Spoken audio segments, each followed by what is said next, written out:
Welcome to the Power of Owning Your Career podcast, the show for women who are seeking more fulfillment in life and simply not getting it from their current situation.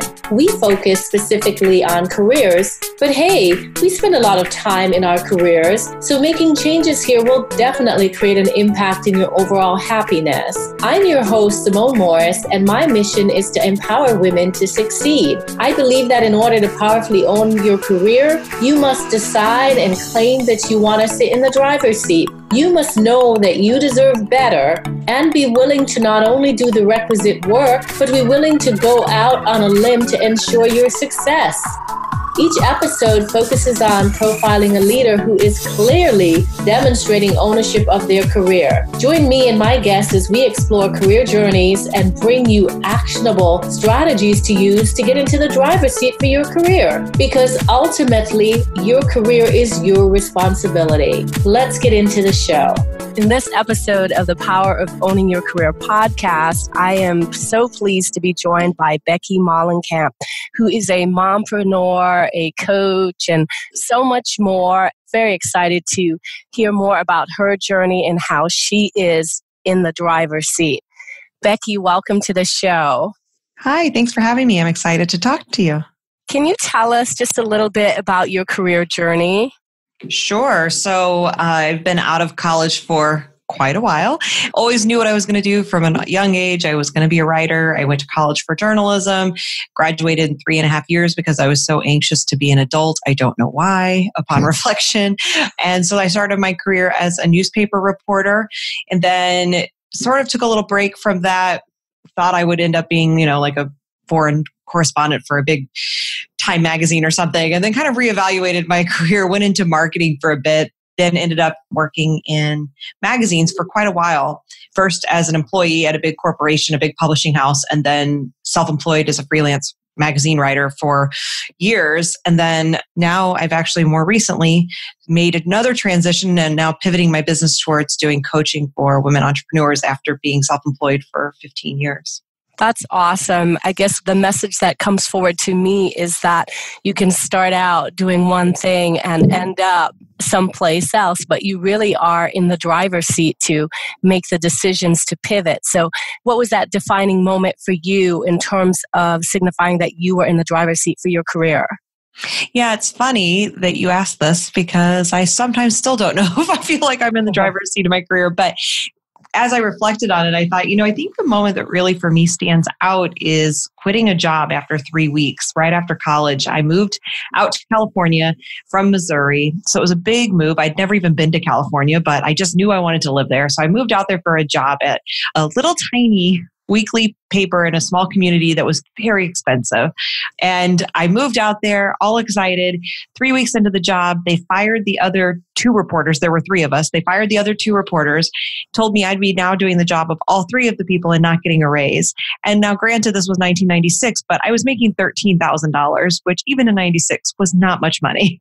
And I was suddenly being told I was now going to do the job of 3 people for $13,000 after 3 weeks and not knowing what I was doing. And it didn't feel right. I told him that day, I thought about it for a short amount of time, cried a lot, called my mom, and came back and quit. I said, this isn't the job I thought it was going to be, and I don't think this is a good fit for me. And he told me, I'll never forget, if you think you're going to find a better job in journalism, then you need to find a new career. And I just knew he was wrong.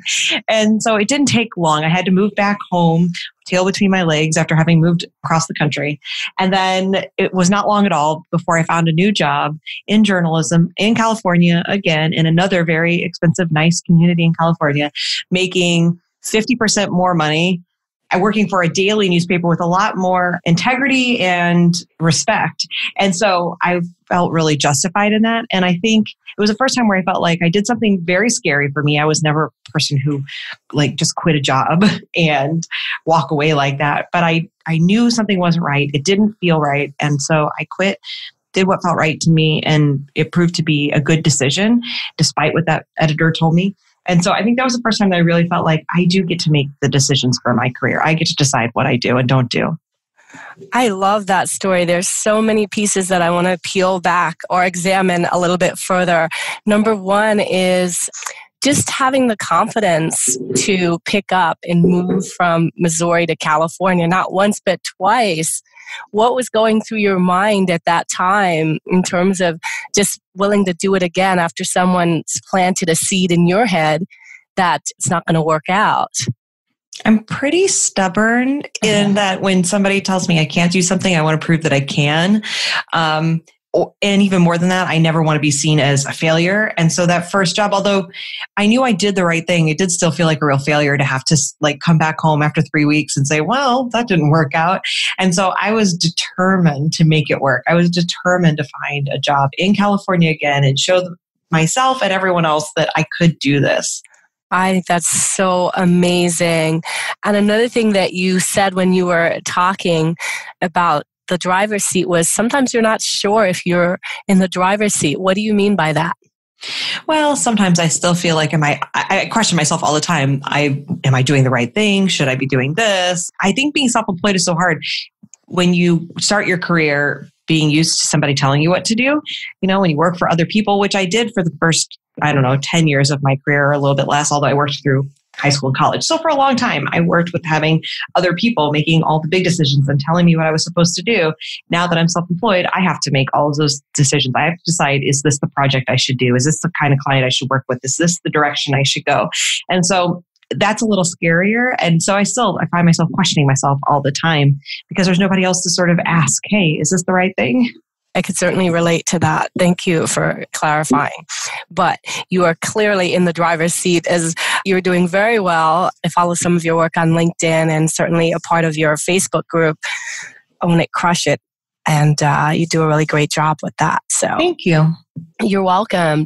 Tell me about risk taking. We sort of started to talk about that with the risk of picking up and moving cross country for job opportunities. Talk to me about how important risks have been to your career journey. Super important. I take risks all the time. And it's funny because people tell me all the time that one of the things they think about me is that they think I'm courageous or brave. And it's weird because I don't really think of myself as being brave.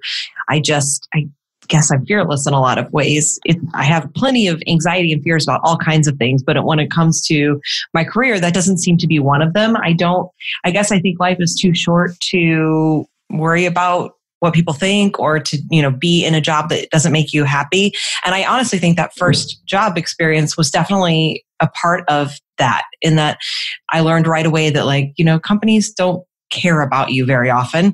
Very often you're just a number, as you need to be, because they have to make hard decisions around money and everything else and profitability, but you're just a cog in the wheel or in the machine of making things happen. And so you really have to look out for yourself, number one. And sometimes that means taking risks. And so, moving to California was a risk. I'd never even been to California. I just knew I wanted to try it and live there. Moving back without a job was scary, but I knew that I couldn't stay in that other job.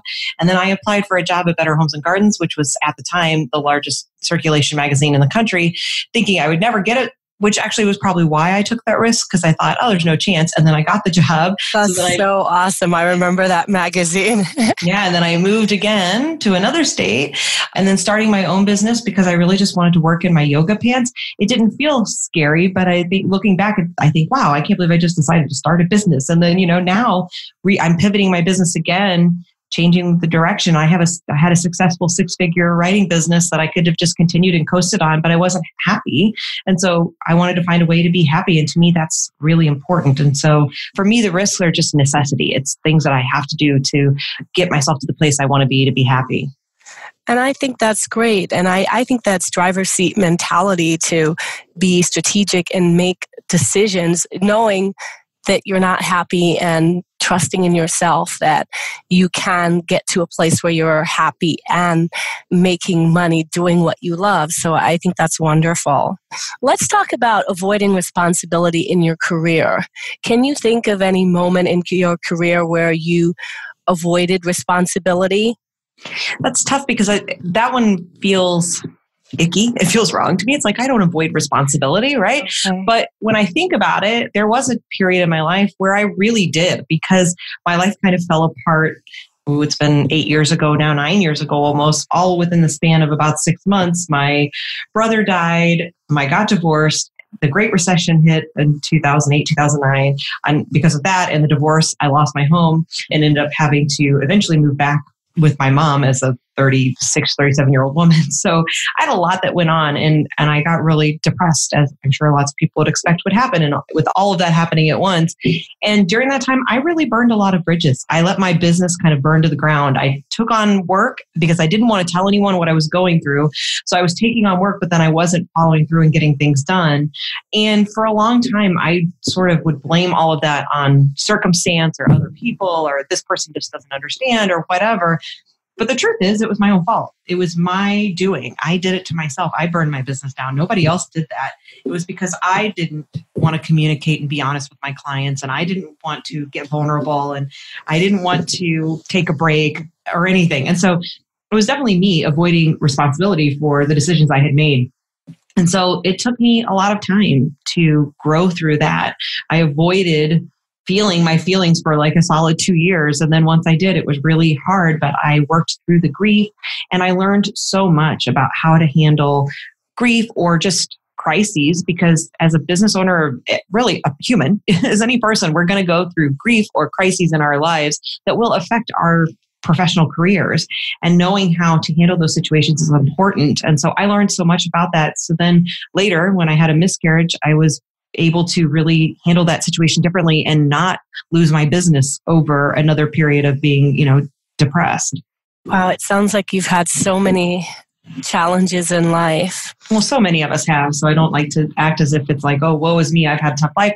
Everyone has trauma that happens and difficult things that come up and problems that crop up in our lives. And it's really about how we handle them. And the first time around when I had so much go on, I didn't handle it well. And since then, I've really learned how to handle things a lot better. True. Let me ask you a question about vulnerability, because I think as human beings, we are afraid to be vulnerable and show our imperfections. And you mentioned that sort of as being, a competitive advantage or something that helped you to survive in your business. Can you talk just a little bit about how being vulnerable about what is happening in your day-to-day life can help you to be successful in your career? Yeah, I think too often we are conditioned to not talk about the things that are going on in our life because we don't want to be seen as weak, quote unquote weak.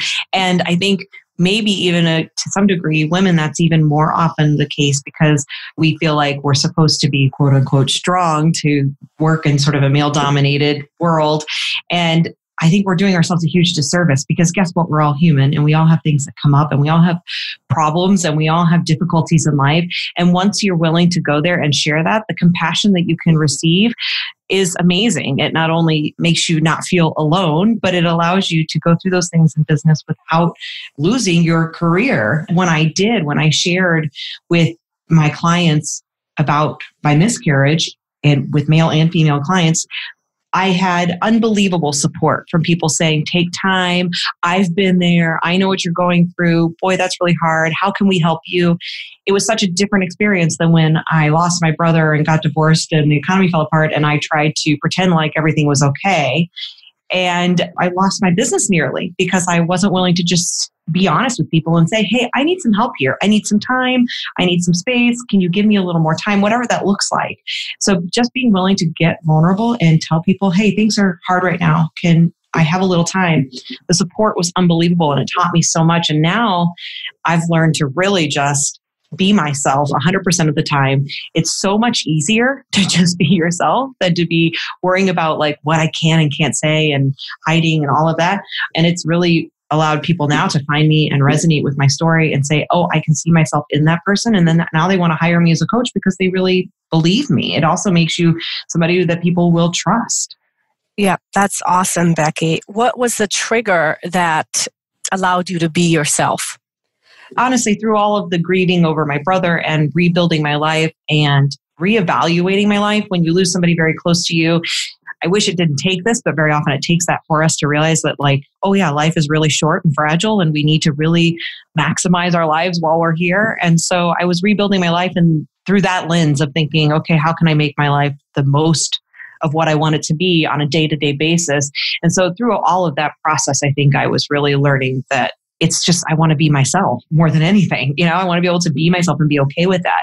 And so showing up more as myself, and then I would test it in small ways. And every time I would show up and be more vulnerable and real with people, I got incredible support. And so I think it was just the little dipping my toes in the water over and over again that allowed me to feel more comfortable to do it in bigger ways too. I love that. Start small.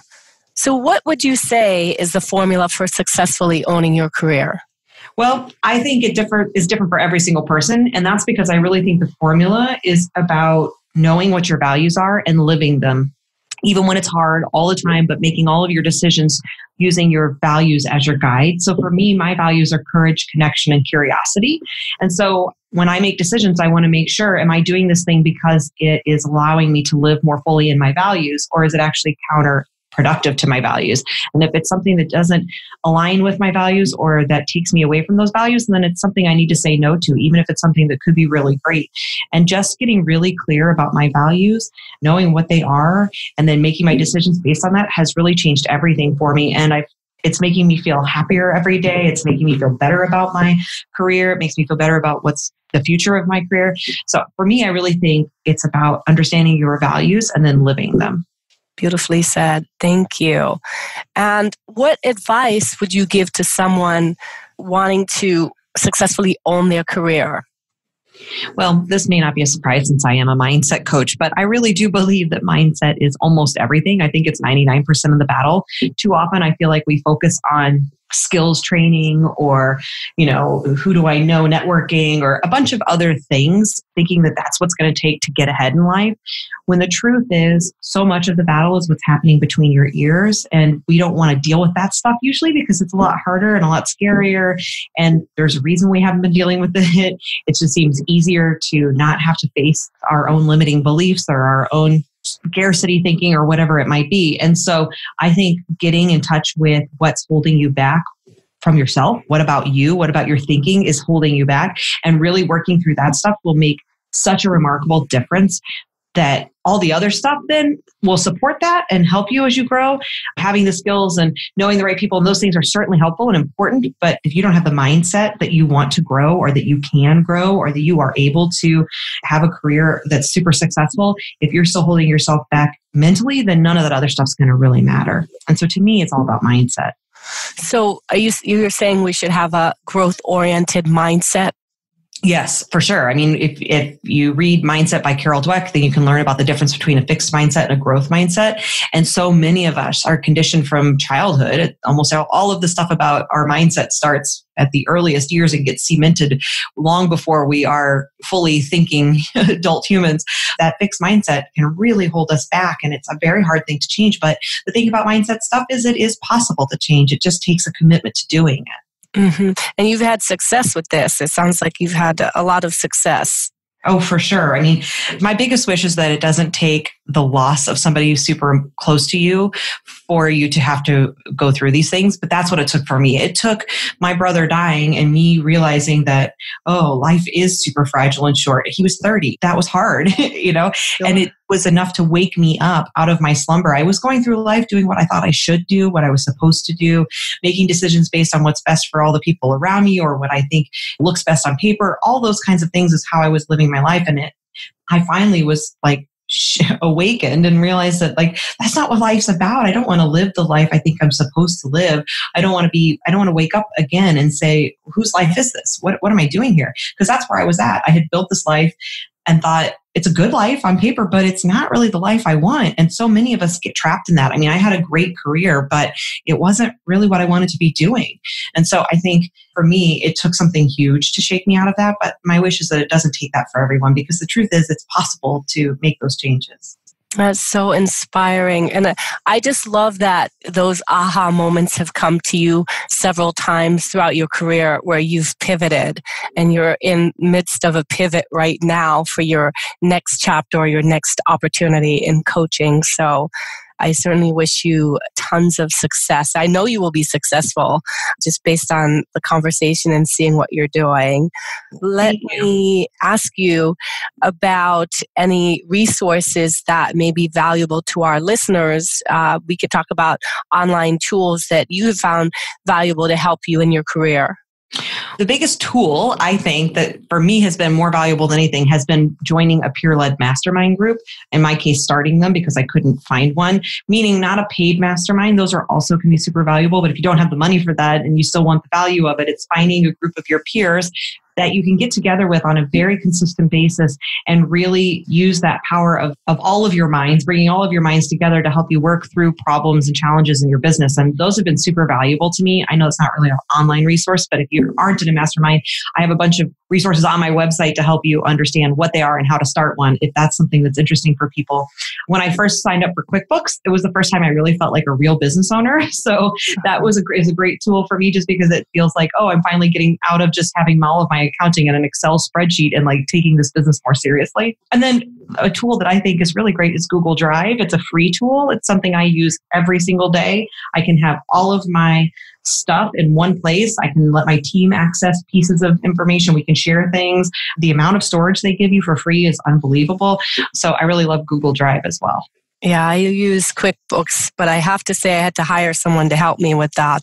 Can be a little overwhelming. And it can be. I did it by myself at first, and then I finally gave myself the gift of a bookkeeper this year, and it's been one of my favorite gifts I've ever given myself in my business. Absolutely. You know, it takes us a little while for it to click in because we're super women. But yeah, awesome. So Google Drive, you find it would be useful for someone who's not an entrepreneur as well in managing their career?